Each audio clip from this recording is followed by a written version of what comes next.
जय माँ काली मित्रों, आपका मेरे चैनल माँ काली माँ दुर्गा शक्ति संवाद में स्वागत है। मित्रों, अगर आप मेरे चैनल पर नए हैं तो मेरे चैनल को सब्सक्राइब कीजिए, लाइक कीजिए, शेयर कीजिए। साथ ही नोटिफिकेशन बेल को भी प्रेस कीजिए, जिससे मेरी आने वाली वीडियोस का नोटिफिकेशन आपको तुरंत मिल जाए। मित्रों, आज का जो विषय है वो विषय ये है कि बिना गुरु के सवारी आने के क्या संकेत होते हैं। देखिए, मैंने आपको कई तरीके बताए हैं, कई कारण ऐसे बताए हैं जिस कारण से सवारी आपके शरीर पर आती है। तो उसमें जो एक कारण होता है वो होता है सेवा की सवारी। और जो सेवा की सवारी होती है वो बिना गुरु के आती है। अर्थात आप एक सामान्य पूजा पाठ अपने देवता की करते रहते हैं, अपने इष्ट देवता की करते रहते हैं, लेकिन उसके बाद जैसे जैसे आप पूजा में आगे बढ़ते हैं, उनकी भक्ति करते हैं, उनकी सेवा करते हैं, वैसे वैसे आपको सवारी आना प्रारंभ हो जाती है।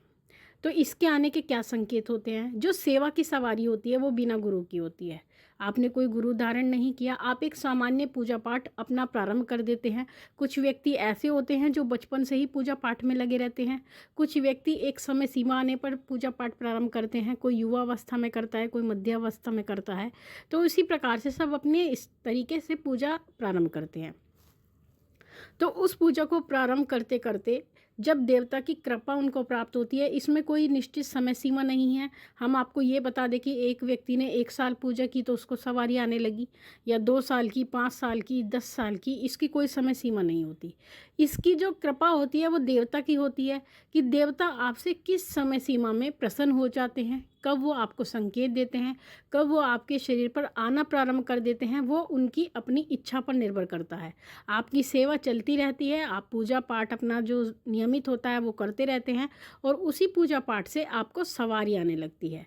तो जो ये सवारी होती है जिसमें आप गुरु भी धारण नहीं करते, आपको कोई ज़्यादा दिशा निर्देश नहीं मिलते, आप एक सामान्य पूजा करते रहते हैं और उसी पूजा सेवा से देवता प्रसन्न होकर के आपके शरीर पर आना प्रारंभ कर देते हैं। तो उसके कुछ ऐसे संकेत होते हैं जिससे आप स्वयं पहचान सकते हैं कि जो आपकी सवारी है वो बिना गुरु की है, यानी गुरु आपके पास नहीं है और वो देवता आपके शरीर पर आना प्रारंभ हो गए हैं। तो कुछ देवता ऐसे होते हैं, आप ये सोचते हैं कि हाँ, कुछ देवता ऐसे हैं जिनका हम पूजा पाठ नहीं करते, वो शरीर पर आती हैं, तो वो देवता वचन जब करते हैं तब आपको उनका पता लगता है। लेकिन जो आपके इष्ट देव होते हैं, या कोई भी देवता अगर आपको पता ही नहीं है कि हमारा इष्ट देव कौन है, तो आप एक किसी को अपना मान करके उनकी पूजा प्रारंभ कर देते हैं और उनकी सवारी आपके शरीर पर आना प्रारंभ हो जाती है। तो उसके कुछ संकेत होते हैं। सबसे पहले तो जो गुरु के बिना सवारी आती है, उस सवारी का जो सबसे पहला संकेत होता है कि वो ये होता है कि वो आपके शरीर पर तो आती है। जैसे कि आपको ऐसा लगता है कि हमें लंबी लंबी उबासी आ रही हैं, आपका हाथ पैर फेंकने का मन करता है, आपको झटके भी शरीर में लगने लगते हैं, आपके शरीर में कंपन होने लगती है, आपका मन करता है कि हम अपना सर घुमाएं, अपने हाथ पैर इधर उधर फेंकें। तो ये सभी सवारी के लक्षण होते हैं।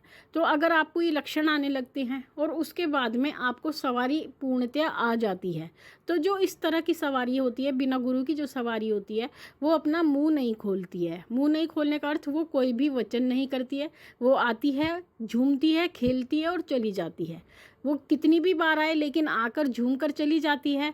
तो ये नहीं पता लगता है कि वो सवारी कौन है, आपको स्वयं नहीं पता लग पाता, क्योंकि सवारी वचन नहीं करती। और जिस बच्चे पे ये सवारी आ रही होती है वो भी कंफ्यूज रहता है, वो ये सोचता है कि ये किसकी सवारी है, क्योंकि ये देवता वचन नहीं करता, तो वो स्वयं भी पता नहीं कर पाता, क्योंकि उसको ज्ञान ही नहीं होता कि जिस देवता की हम सेवा कर रहे हैं वही देवता हमारे शरीर पर आ रहे हैं। तो इसलिए जो बिना गुरु की सवारी होती है वो वचन नहीं करती, पहली बात। दूसरी बात, जो वचन करती है, जब आपकी सवारी आ रही है, अगर वो वचन करने लगती है और वचन करने पर उसकी बात झूठ निकलती है, यानी वो अगर आपसे 10 वचन करती है या 10 बातें आपको बताती है, उसमें से कुछ बातें उसकी सच भी हो जाती हैं, कुछ उसकी गलत भी हो जाती है। और कुछ सवारियाँ ऐसी होती हैं, क्योंकि गलत वचन करने का अर्थ ये होता है कि आप जो सवारी से संबंधित नियम होते हैं, अगर उससे आप उनका पालन नहीं करते हैं, तो ऐसी परिस्थिति में सवारी गलत वचन करती है, पहली बात। दूसरी बात महत्वपूर्ण ये है कि कुछ ऐसे कार्य होते हैं जो आपके देवता जो शरीर पर आ रहे हैं उनको पसंद नहीं होते। जैसे कि देवताओं को ये पसंद नहीं होता कि आप गलत आचरण करें, आप अपने पति पत्नी के अलावा किसी अन्य व्यक्ति से संबंध रखें। आप ब्रह्मचर्य का पालन ना करें। गृहस्थ व्यक्ति होकर के आप गृहस्थ का जीवन का पालन कर सकते हैं, लेकिन अगर आप शादीशुदा नहीं हैं, यानी आप विवाहित नहीं हैं, आप अविवाहित बच्चे हैं और अगर आप ब्रह्मचर्य का पालन नहीं करते हैं, तो ऐसी परिस्थिति में देवता को वो चीज़ें पसंद नहीं होती। तो यानी आप उनके विरुद्ध आचरण करते हैं, तब भी सवारी गलत वचन करती है, झूठे वचन करती है। तो ये भी एक लक्षण होता है जो कि सवारी बिना गुरु के होती है। जो सवारी बिना गुरु के आती है, सेवा के द्वारा आती है, कभी कभी वो सवारी पूछा नहीं देती। बहुत ऐसी सवारियां हैं जो बिल्कुल भी पूछा नहीं देती, केवल जयकारे लगा करके ही चली जाती हैं। और जयकारा लगाने के बाद में आप जानना चाहते हैं, आप बात करना चाहते हैं, तो वो रुकती नहीं हैं और जयकारे लगा करके ही वापस चली जाती हैं। ये एक बिना गुरु के आने की सवारी का लक्षण होता है। और दूसरी बात, अगर आप बिना गुरु के जो सवारी आती है, अगर आप उससे इलाज करते हैं लोगों का, तो वहाँ पर आप एक बहुत बड़ी गलती करते हैं।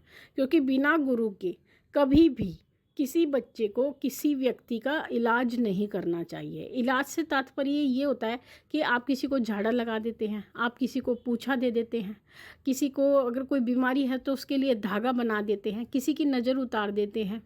जैसे कि आपको सवारी आती है तो कुछ व्यक्ति ऐसे होते हैं, इस बात को गुप्त नहीं रख पाते, वो इधर उधर इसके बारे में बता देते हैं लोगों को कि हमारे घर देवता आते हैं, हमारे घर सवारी आती है, माँ आती है, भोलेनाथ आते हैं, या भोलेनाथ के दूत आते हैं, हनुमान जी के दूत आते हैं। तो इस तरह की बात वो अगर लोगों में फैला देते हैं तो लोग तो इस और जो है तैयार रहते हैं, इस तरह का मौका ढूंढते रहते हैं कि उन्हें कोई ऐसा व्यक्ति मिले जो उनकी परेशानियों का हल कर सके। क्योंकि इस संसार में लोग परेशान बहुत हैं, तो वो लोग आकर के आपसे अपना इलाज करवाते हैं, आपसे प्रश्न करते हैं। प्रश्न का उत्तर अगर आप देते हैं, जिसको पूछा कहा जाता है, वो आपसे पूछते हैं कि हमारे घर में क्यों ये परेशानी चलती है, तो आप पूछा देते हैं।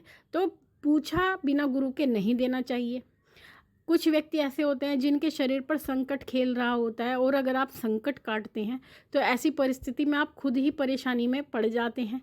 बिना गुरु के कभी भी कोई संकट नहीं काटना चाहिए, क्योंकि संकट काटना किस प्रकार से काटा जाता है, कैसे काटा जाता है, संकट काटने के बाद उसको कहाँ स्थान दिया जाता है, क्या वचन संकट से किए जाते हैं, ये आपको गुरु के द्वारा ही पता लगता है। या कुछ ऐसी शक्तियाँ भी होती हैं जो आपको बता देती हैं, लेकिन उसके बाद भी आपको इसका पूर्ण निवारण पता नहीं चलता है। तो ऐसी परिस्थिति में आपको बिना गुरु की जो सवारी होती है उसके द्वारा भी किसी का इलाज आपको नहीं करना चाहिए। अगर आप इलाज करते हैं तो ये अपने आप में बहुत बड़ी गलती करती हैं।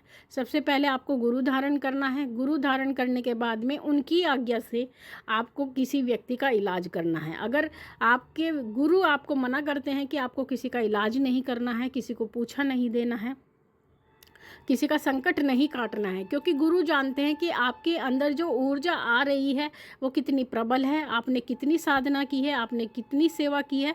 गुरु हर चीज़ को जानते हैं, हर तथ्य को जानते हैं, तो उसी के अनुसार वो आपको आदेश देते हैं। क्योंकि संकट की ऊर्जा अगर आपकी ऊर्जा से बड़ी होती है तो वो संकट आपके ऊपर हावी हो जाता है, जिस कारण से आपको परेशानी उत्पन्न होती है। और क्या क्या परेशानी उत्पन्न होती है वो हम आने वाली वीडियोज़ में आपको बताएंगे। तो ये कुछ ऐसे लक्षण होते हैं जो बिना गुरु की सवारी के व्यक्तियों में देखे जाते हैं।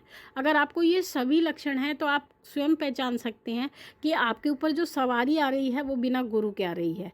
और दूसरी बात, बिना गुरु के जो सवारी होती है, ऐसे व्यक्तियों को केवल पूजा पर ध्यान देना चाहिए। क्योंकि कुछ व्यक्ति ऐसे होते हैं जो सवारी आने पर परेशान हो जाते हैं, इधर उधर भागना शुरू करते हैं। हम सभी बच्चों से एक ही बात कहते हैं कि अगर आपको सवारी आ रही है, अगर आपका कोई गुरु नहीं है, तो आपको इधर उधर भागने की कोई आवश्यकता नहीं है।